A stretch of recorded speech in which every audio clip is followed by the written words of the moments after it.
New EnVy looks pretty good. Korean looks solid. And they're playing pretty well, clean. We're really focusing on team play and macro. So when we go into the games, we're just so much more confident in our late game rather than just only relying on our early game. Forward on the golden with Evaporate team as well. There's the next kill. He's actually grabbed the double. That's going to be the triple kill, I believe. Apollo might end it with a real big finish. The Penta may be denied, but the win will be there for EnVy. 2-1, taking down Team Liquid. EnVy has got to be feeling good. They look like such a better team, so coherent. We haven't really scrimmed EpicSkillshot this split, so we don't really know too much about them. Froggen does get the kill into Darshan, and it's another absolute mess. 4 kills for 2. Froggen gonna try and steal the last member of CLG. There's the double. It's kind of the same it's always been. I think Froggen has been really consistent, but when he doesn't play well, it's really hard for them to win. We know what we have to work on. If we can do that, we can definitely beat EnVy.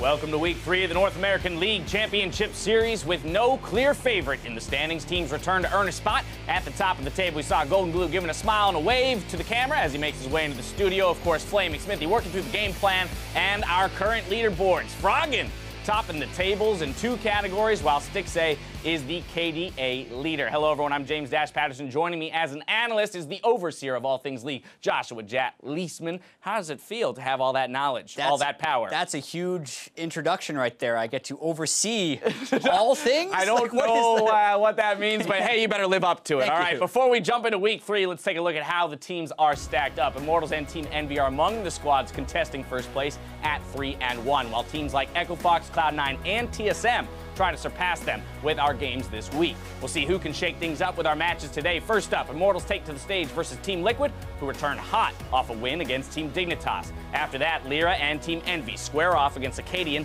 and EchoFox.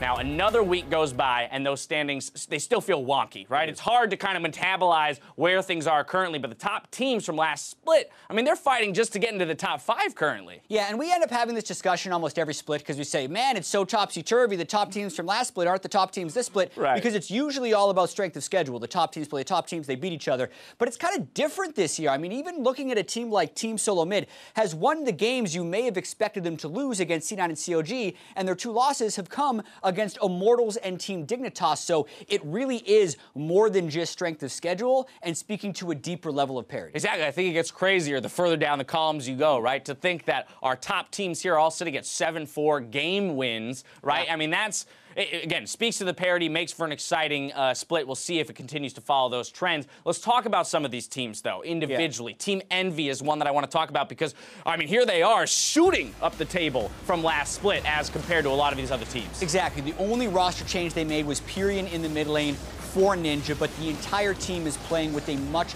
calmer style, but they haven't lost their early game edge. And EnVy has had good starts to splits before and fallen off, and hopefully they can correct that this time with a little bit more of a reliable infrastructure. Wins came against P1, Immortals, and TL, so not the hardest of competition with the loss against Dignitas, so they still haven't hit what we'd expect to be the powerhouses in the North American LCS, right, but they're positioning themselves well. Yeah, exactly. I mean, only 2 weeks in, they're not proven to us just yet, but they are on the right track. Let's talk about Cloud9, one of the teams that, while at 2-2, this is actually a lot of where we would think they should be based on who they've played and what that strength of schedule is. Yeah, this is your standard early season variance because the teams they've lost to in TSM and COG, you would expect to be close games. You would expect the Newsbeat to expect them to be close. Then their wins have come against EchoFox and Phoenix One, teams they finished above last year. And a lot of this, I think, can be contributed to the fact that they've started Ray every game, who is barely at a 50% win rate all time on Cloud9, versus Impact, who has a much better record, and I expect to see more of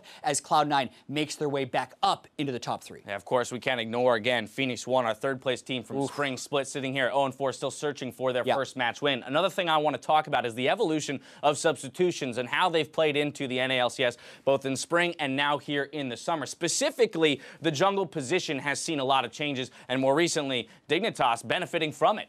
Exactly. People subbing in junglers for starting junglers who aren't slumping is a new thing, and it paid off huge for Team Dignitas last week. We got to see Shrimp come in against TSM, make a bunch of strong, aggressive plays early, playing with absolutely no fear, and jungle is a position where there's a lot of reading, like reading the game and almost guesswork plus early jungle strategies you have to take into the game, so it's easy to get tilted. It's hard to actually have 5 or 6 really creative, effective strategies, so having 2 people in that role I think is actually one of the best roles to sub, assuming you have the players to do it, which I think Team Dignitas does. That's the thing, right? Taking a page out of SKT's playbook with the swapping junglers. Yeah. Echo Fox attempting the same thing with Grig last week, not to the same effect. Yeah, I mean, if you look at just the results, Grig was 0-2, Acadian was 2-0, but that's a little bit unfair to Grig because the strength of schedule increased so much for Echo Fox. I thought Grig's early games were actually pretty solid, and I expect Echo Fox to continue to do that, but that was more of an experience versus inexperience that ended up costing them. So when you have a guy like Grig who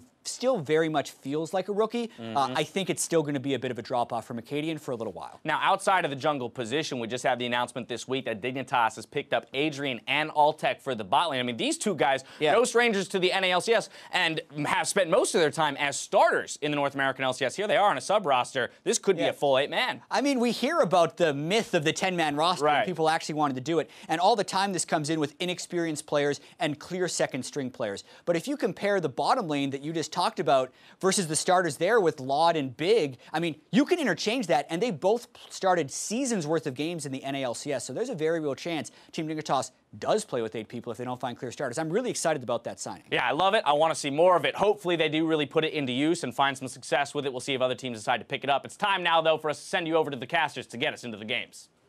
Thanks, Dad.